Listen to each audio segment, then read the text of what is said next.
আমার বাইরে আমার বন্ধু, আমার জীবনে এত বড় ঝড় আসবে আমি ও পর্দার মা বলে রাখবো। ও মাধবদীন নরসিংদী শাখার চর পাঁচদোনার ভাইরা, ও যুবক বন্ধুরা রে,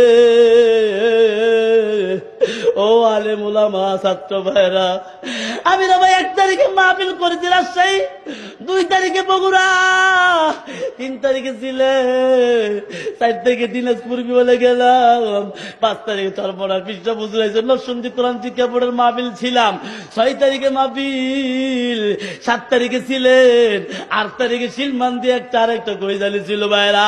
2টা মাহফিল করে এইখানে মাহফিলের মানুষ গুলি বসে আছে, জিজ্ঞাসা করে দেখো রাত 2টা পর্যন্ত একটা শ্রোতা উঠে নাই, কথা বলে ঠিকটা বেটে, রাত্রে 2টা পর্যন্ত মাহফিল করে বাসায় যাইতে যাইতে 3টা বেজে গেল।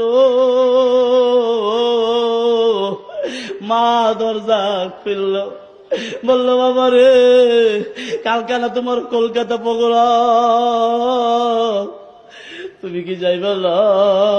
আমি বলি মাগো দাওয়াত মিস করা যাবে না, ওয়াদা দিয়েছি, তারা টাকা পাঠাই দিয়েছে, বিমানের টিকিট কমপ্লিট, RS মিডিয়ার পরিচালক সাগর ভাই, হেলথ অফিসার শরীফ ভাই আর 3 জন আমার সাথী, সফর সঙ্গে 3টা টিকিট করে লাইলাম। বাংলাদেশ থেকে 9টা 50-এ 45-এ ওই ফ্লাইটটা কলকাতার উদ্দেশ্যে রওনা দিবে। সকালবেলা যখন ঘুম থেকে উঠলাম, বছর ওইটা আমার সিমডালি ভাই গেল বসা, সে আমার সকালবেলা ডাইকে দিল ভাবে বাইরে। আমি ঘুম থেকে ওইটা গোসল টোসল কইরা খাবার নাই, রাত্রে 2টা বাজে ঘুমাইতে পারি না। সকালবেলা ওইটা আবার ঢাকার উদ্দেশ্যে রওনা দিলাম।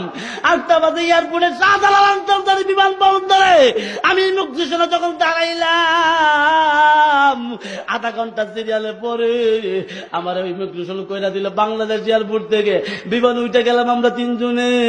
সারা পৃথিবীতে ফেসবুকে ইন্টারনেটে ছবি পোস্ট হয়ে গেছে, মুফতি মাজারি কলকাতা 3 দিনের সফরে 2 দিনের মাহফিলে যাইতেছে, 12 তারিখে আইসে এই মাহফিল করবে খিদিরপুর মাধবদী নির্বাসী। এই পোস্ট যখন পাইলো সবাই ভাবছে আমি কলকাতা চলে গেলাম। আমি যখন কলকাতা নামার পরে সকাল 10:30,